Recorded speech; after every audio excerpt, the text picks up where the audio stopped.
Yeah, I had a panic attack and cried at the Great Barrier Reef. But hey, I was at the Great Barrier Reef.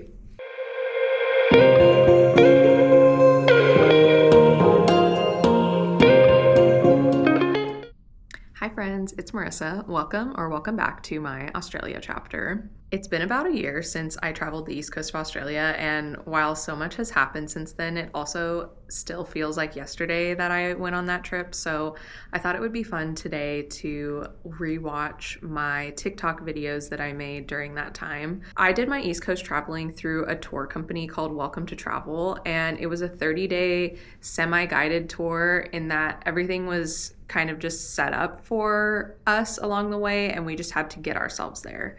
And coincidentally, it was an all-girls trip, which made it so much fun. So I made TikTok videos for each stop on the tour, so we're going to watch them. And this is probably going to be a long video. I'm gonna do my best to do a voiceover while we watch these together because all of these have music connected to them, and I don't want to get this video copyrighted.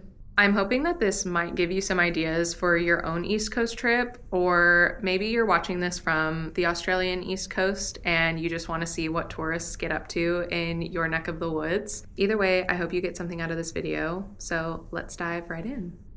So the tour started in Sydney and we were only there for one night before heading to Byron Bay. So my first video is all about Byron Bay.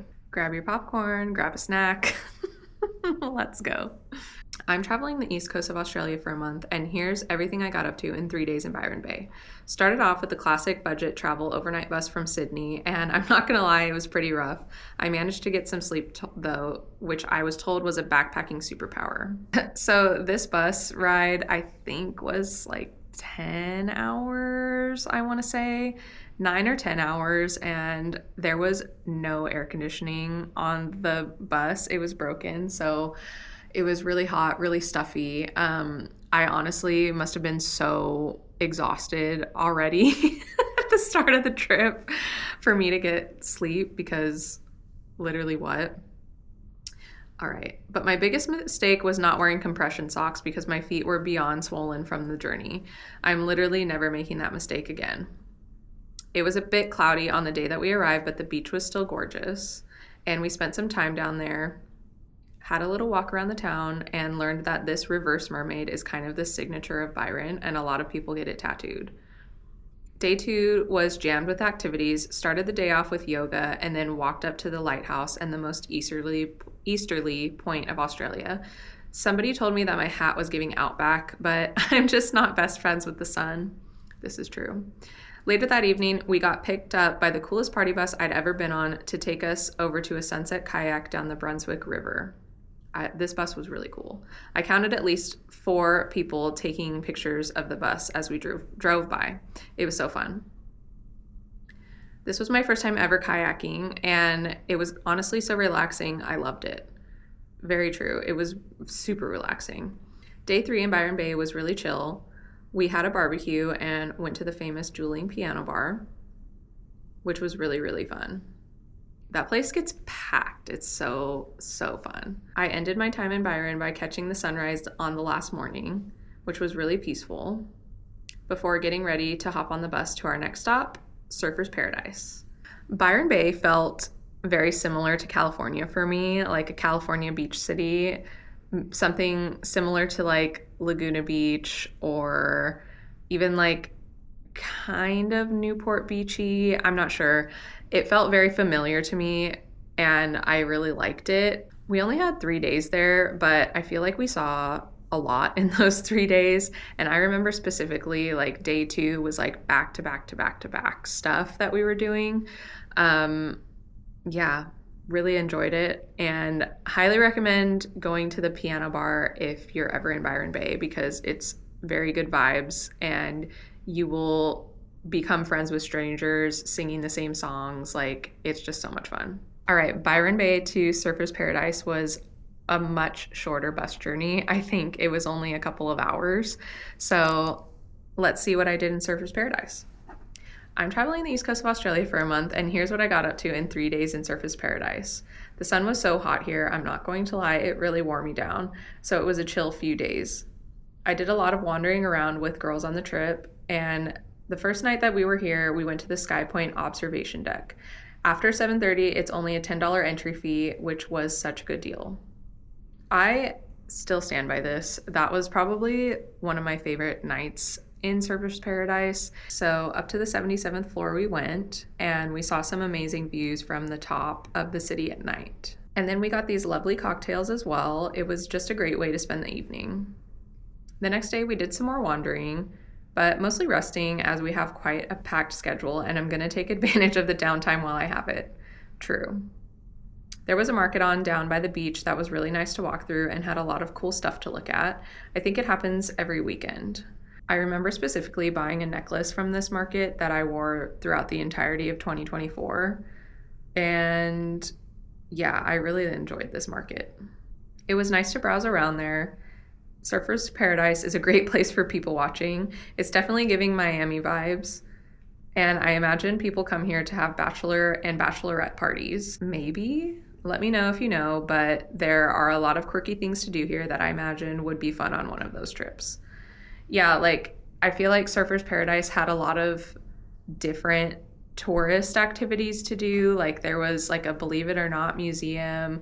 There were kind of more like adventure style activities as well. Like there was like a slingshot thing, and I don't know, all of it just felt very Miami-esque.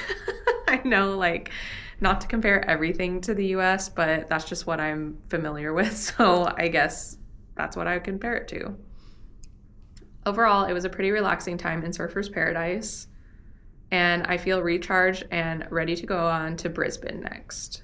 So thanks for a chill few days, surfers. Bye. But yeah, definitely my favorite thing was the Sky Point observation deck. All right, what did we get up to in Brisbane? I'm traveling the east coast of Australia for a month, and here's everything I got up to in Brisbane. We only had 2 days here, and the first day we spent on Byron Island. I feel like we didn't quite know what to expect, but it was such a nice and relaxing day out. Well, maybe with the exception of getting tossed around in the van. This was when we were driving on the beach, I believe, or like down to the beach. It was really fun. The seats in the van were really bouncy. We learned about the plants and the wildlife on Byron Island and enjoyed views of the ocean and took a dip in the lagoon. We learned that it's this color from the tannins in the trees. So it's basically like swimming in tea tree oil, and apparently it's good for your skin. They didn't have to tell me that twice. I was in. Yeah, I don't know how true that is, but it was a nice swim anyway. Day 2 in Brisbane started with me participating in one of the most glamorous activities while traveling, using the hostel laundry facilities. After that success, I took myself on a walk around the city, but was dripping in sweat the moment I walked out the door. The air was extremely thick here. The walk down by the river was nice, and I wandered through the botanical gardens, but this is a PSA. Do not sit on this bench here because I was attacked by a bird twice. Maybe I was threatening its nest or something, but I was on FaceTime with my parents when this happened, so they were my witnesses. I do remember being swooped by what I can only assume was a magpie. Yeah, that was, I'm just getting the full Australian experience here. I also remember that this was the day that I got a call saying that I was getting hired for my job that I ended up taking for my 88 days. So that was super exciting. But yeah, Brisbane itself, I feel like I didn't have a lot of time to explore because I really only had 1 day there, but it was a nice city and I would consider going back. That night, a group of us went out to a brewery by the river, and it was really nice to see the city at night. Before we left Brisbane in the morning, we had to go to the viral Berkey, and I must say, these treats did live up to the hype. I got a Biscoff cookie and a Nutella brownie. I feel like it was definitely worth it to wait in the line for Berkey, and I just love that it's a small business, so 10 out of 10 from me. Thank you for a short but very sweet time, Brisbane. Now on to Noosa. Okay, we spent a lot of time in Noosa, so this is gonna be a long one. I'm traveling the east coast of Australia for a month, and here's everything I got up to in Noosa. We spent 5 days here, so I hope you have a drink or a snack handy, since this will be a longer video. Yes. Our first activity in Noosa was an evening on these roundabouts. I took the driver's seat, and we made our way around the river with plenty of drinks and snacks.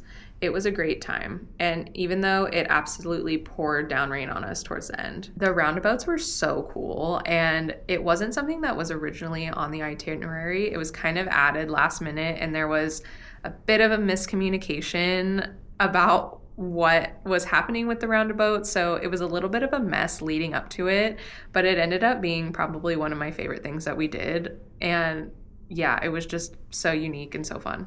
The time in Noosa was pretty much on and off rain the entire time, but it didn't stop us from walking around Hastings Street and spending some time on the beach.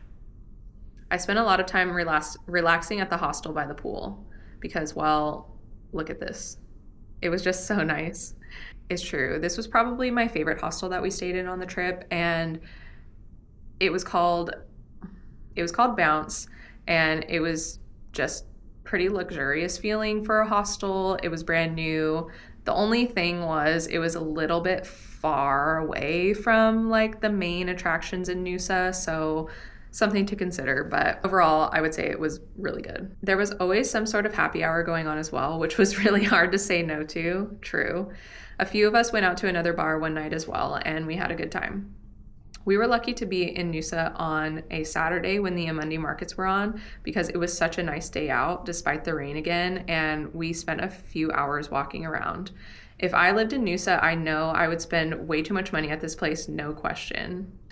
Yeah, honestly, that was probably one of the best markets that I've been to in Australia. It was massive, and there were so many like nice handmade goods that I would want to purchase for a home if I had a home, you know what I mean? So highly recommend the Amundi markets. Again, it was kind of hard to get to from where we were, but it was totally worth it.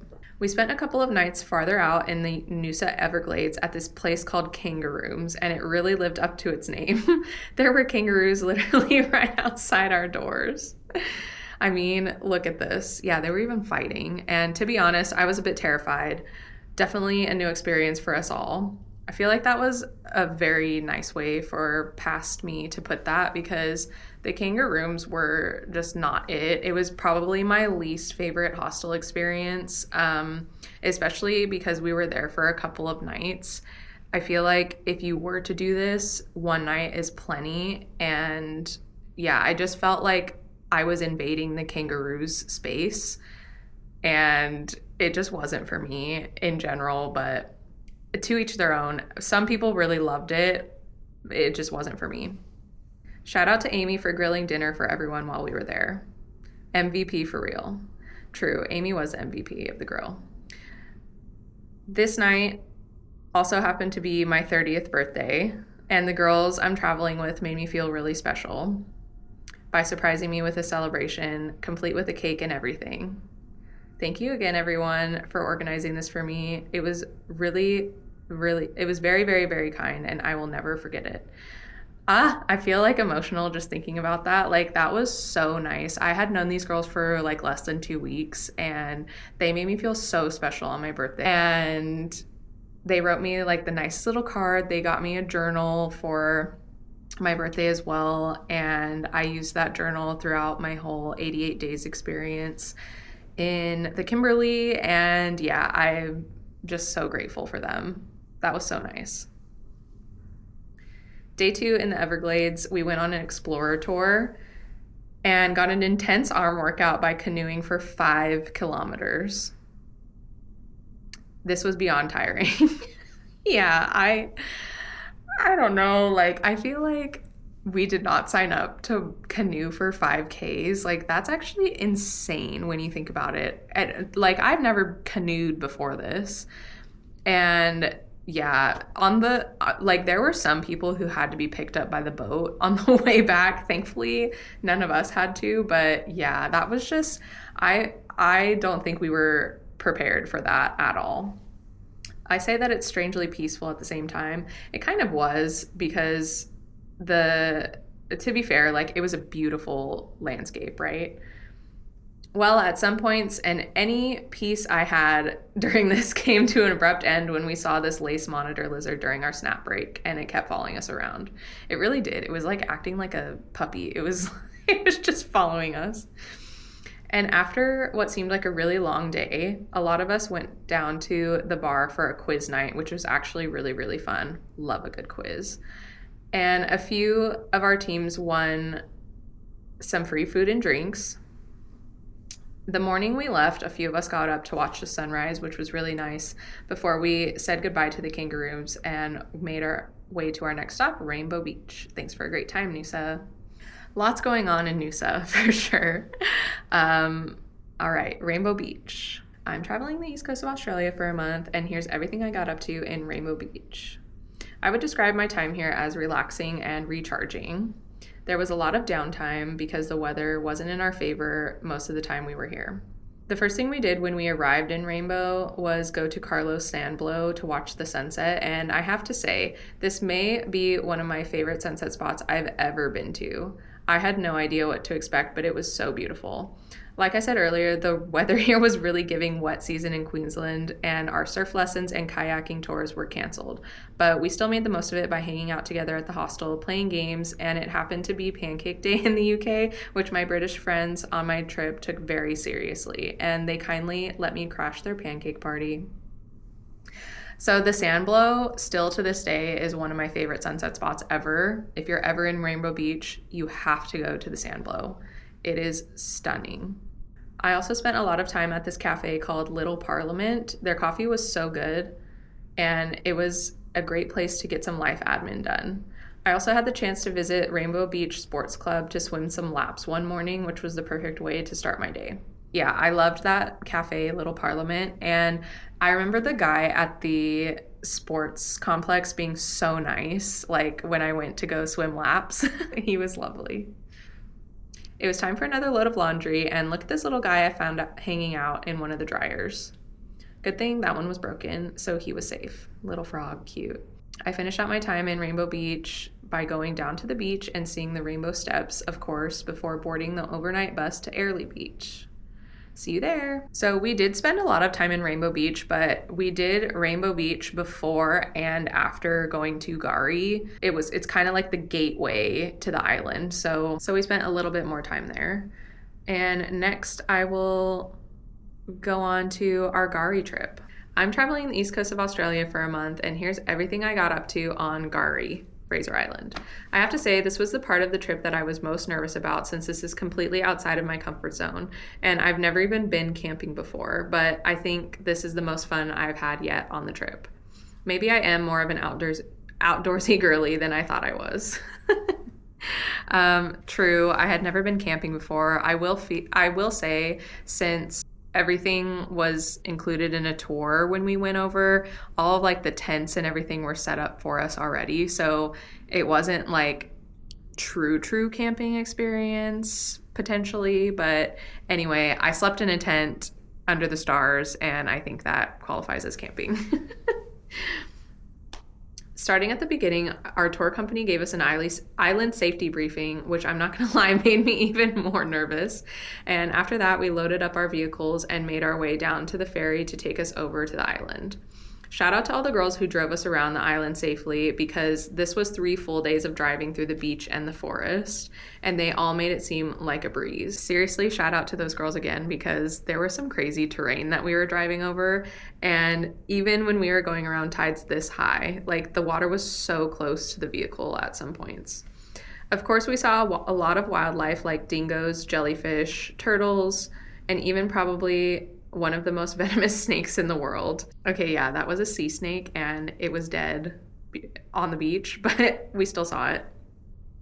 And many things that crawl that I won't include visuals of. I saw my first ever huntsman spider on Gari in a toilet. So that was fun. The island of Gari is absolutely beautiful. This is Lake Mackenzie, which is a perched lake, meaning it only contains rainwater. So it was so nice, even on a cloudy day, to take a dip and relax. Beautiful lake. We also visited Champagne Pools, which had some of the most beautiful views of the ocean. You can really only admire the ocean on Gari because it's too dangerous to swim in, mostly due to the riptides, but also the jellyfish and the sharks. I mean, those waves look angry and not inviting whatsoever. Yeah, I wasn't going in that water. My favorite stop was Eli Creek, which is a natural lazy river, and we took these tubes down so many times that I lost count, but it was really relaxing. I loved that part of that day. Then I gave myself some whiplash by going from fully relaxed to full of adrenaline when I signed up to go on the Air Fraser plane. This is me questioning my life choices after some of the girls got off and said it was like a roller coaster. I thought it was awesome that it took off and landed on the beach. Apparently, there aren't many planes around the world that do.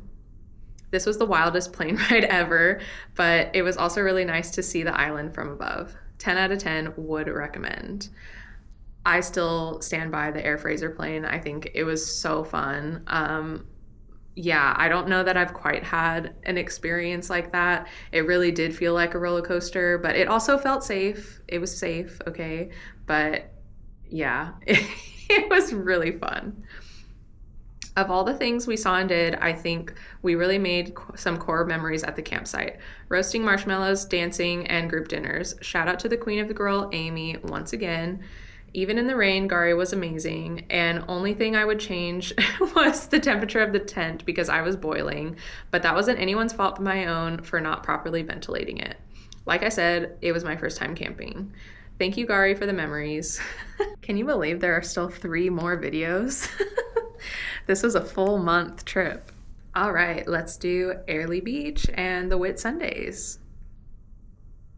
I'm traveling the east coast of Australia for a month, and here's everything I got up to in Airlie Beach and the Whitsundays. Before we arrived in what can only be described as complete paradise, we had to conquer the longest bus of the trip, which was a 14-hour overnight bus. I did not forget my compression socks this time, and they actually did help. I did my entire nighttime routine in a gas station bathroom, which was new, but it did have a shelf. Or as the Australians would say, the servo. Yeah, this bus was rough. Like, there's just no other words to put it. Like, I barely got any sleep. So that was a win. The first day in Airlie was a bit of a blur since I was so tired. We got some breakfast at a cafe and wandered around for a while. My first impression was this is the most picturesque place we've been yet. The planned activity we had for Airlie was flying and rafting the Whitsundays. Now, I had somewhat of an idea of what to expect, but this day really blew me away. At the beginning of the trip, everyone said what they were most excited for, and most of us said the Whitsundays. Can you blame us? It was truly a bucket list type of day. Seeing the Great Barrier Reef from above was seriously one of the most beautiful sights I've ever seen with my own 2 eyes. Even on a cloudy and kind of raining morning, it was stunning. We saw so many rainbows too, and I also loved watching our little plane shadow out the window for some reason. That flight was so nice. It was very peaceful. Obviously, probably the most scenic flight I've ever taken. And yeah, I would just highly recommend it for everyone to do that. After seeing it from above, it was time to go out on the water on a raft. And this was purposely not a smooth ride, but it made it so much fun. Our first stop was Whitehaven Beach, which we approached while blasting Pirates of the Caribbean theme song because part of one of the movies was filmed here. And imagine you're listening to the Pirates of the Caribbean theme song right now. This is one of the most photographed beaches in the world, and obviously you can see why. The white sand is made of almost pure silica and doesn't hold any heat, so even on a hot day, your feet will stay cool in this super soft sand. After Whitehaven, we stopped at a couple of different spots to snorkel along the Great Barrier Reef. We saw so many beautiful fish, and it was so peaceful to be in the water looking at everything, even when the fish were this close to us. I hadn't been snorkeling since I was like 12, so I was pleasantly surprised at how much I really enjoyed it. That's true. I have been snorkeling again since then as well, and I just find it really peaceful. On our way back to Airlie, we hit a huge storm, and the rain was hitting us so hard. It literally felt like needles hitting our skin, but it didn't stop us from dancing and singing to the music still. Yeah, I don't know if you've ever been on a high-speed boat in the middle of rain, but it hurts. It really does. Airlie was a little bit of a treat yourself stop for me. I ate a lot of tasty food and went swimming in the lagoon and had a couple of nights out at bingo and trivia, which were both really fun. I also saw my first snake since I've been in Australia. Warning, I'm about to show it now. just in case. I'm glad it was up in this tree and not where I could have stepped on it. It was a carpet python and they're harmless. It was just a really big one. And honestly, like, snakes don't bother me that much. I don't know. I don't mind snakes. Anyway, what a memorable time this was. Cheers and see you again soon, Airlie. I said that because I did go back to Airlie with my family when they came to visit. All right, we're on to Magnetic Island now. I'm traveling the east coast of Australia for a month, and here's everything I got up to on Magnetic Island. We really only had one full day here, and unfortunately, it was raining on us pretty good the whole time. Our hostel was right on the waterfront, and it was actually so pretty. The wave ASMR was 10 out of 10. The beds, however, a much lower score. Now, Magnetic Island is known for having a really high koala population because during the bushfires a couple of years ago, there were a lot of koalas that were displaced here. We went on a hike to a spot where we hoped we would see some, and we were successful. We also saw a mom and a baby koala together, which was almost too adorable for words. Magnetic Island is so pretty. It's such a shame that we had such bad weather, but we made the most of it. We played another round of boozy bingo, and one of the girls on my trip won the $500 prize. Congrats again, Sophie. That was awesome. Yeah, that was really fun. I think that bingo was even better than the bingo in Airlie Beach. I don't know if anyone has played boozy bingo before, but it seems to be a pretty big thing here in Australia. Like, I've done it in Melbourne as well. It's really fun. And yeah, the one at the Nomads Hostel on Magnetic Island especially was just really good vibes. And one of the girls on my trip won the prize. Like, that was so fun. It was seriously such a short visit to Magnetic Island, but I'm really glad we were able to see it. I can't believe the next stop is our last of the trip. See you in Cairns. Bye. I really wish that we did have a little bit more time on Magnetic Island just to see a little bit more of it, because like I said, it was really rainy and we couldn't like hire cars or anything to go out exploring really. I do have friends in Townsville now, so maybe one day I will be back. Okay, we've made it to the last video. If you're still watching, thank you so much. I know that this is a really long video. I'm traveling the east coast of Australia for a month, and here's everything that I got up to in Cairns. Our last stop of the trip is here. We've done so much, but it's absolutely flown by. Again, we didn't have the best luck with the weather here, and some activities like skydiving were canceled. Don't worry, Mom, I was not planning to participate in that one. We spent a lot of time walking around and doing some shopping, eating at the night markets, swimming in the lagoon, and even treated ourselves to some nice cocktails. One of the girls said she had never been in a photo booth before, so I thought we had to go to the photo studio. That was really fun, very wholesome. The sun did decide to come out the day we went to the Great Barrier Reef to scuba and snorkel. Now, I've never really had a desire to scuba dive in my life, but when this tour offered an introductory scuba where you're connected to an instructor the whole time, I decided why not try it. I did get in the water with all of my gear and completed the safety drills, but when it came time to descend further down into the water, I couldn't equalize my left ear and decided to come up and not risk it. I am proud of myself for trying it though. I was actually kind of disappointed that I didn't get to scuba, but I still think that I made the right decision. Like, I didn't want to lose my hearing over this one experience, and I might be able to try it again in the future. But yeah, I enjoyed looking at all of the videos and photos that the people on my tour took, and that was enough for me. At least I can say I tried. I did snorkel for a bit, but the waves were pretty intense to swim through, and I got really tired really quickly. When I got back onto the boat, I wasn't feeling well at all, and I think I was just really overwhelmed with not being able to dive, the intense waves of the ocean, and so many people moving around me, the boat rocking. It was all just a bit overstimulating, and I had a little panic attack and cried for a while on the boat. Yeah, not everyday traveling is going to be a great one, even when you're at one of the natural wonders of the world. Yeah, I had a panic attack and cried at the Great Barrier Reef. But hey, I was at the Great Barrier Reef. Despite this, I still had a great time, and I loved watching my friends out in the water and hearing some of the stories of what they saw. Especially loved the photos of everyone underwater. Also, shout out to the crew at Diver's Den for genuinely making sure that I was okay and checking in on me when I wasn't feeling well. Everyone was so professional and kind the whole day. I'd highly recommend doing a tour with them. I felt much better after I showered on the boat, and hey, how many people can say they had a panic attack and cried on the Great Barrier Reef? Well, now I can. I can't believe this was the last day of the tour. Some of us commemorated the trip with matching tattoos, and look how cute this starfish is. Sorry, Mom, I did participate in this activity. My little starfish right here.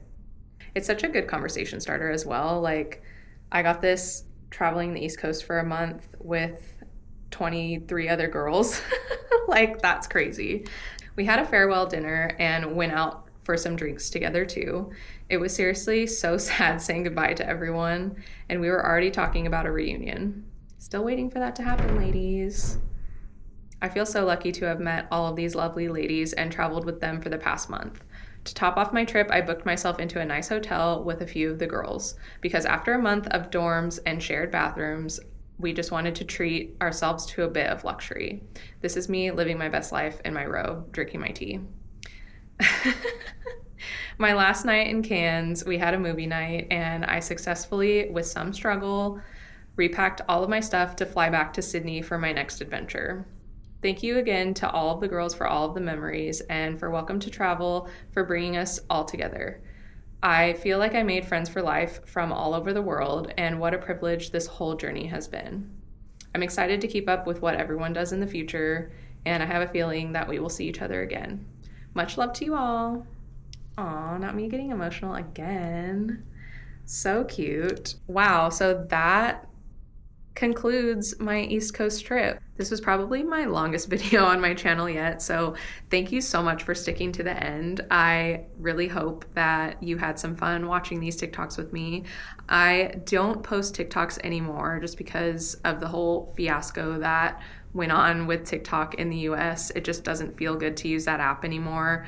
So here's where I would usually plug my TikTok, but I don't make TikToks anymore. I'm glad that I have saved these though for the memories, because this was really fun to look back on. I would love to know in the comments if we went to any of the same spots, or if this has inspired you to book your own East Coast trip, or at least visit some of the places that I stopped along the way.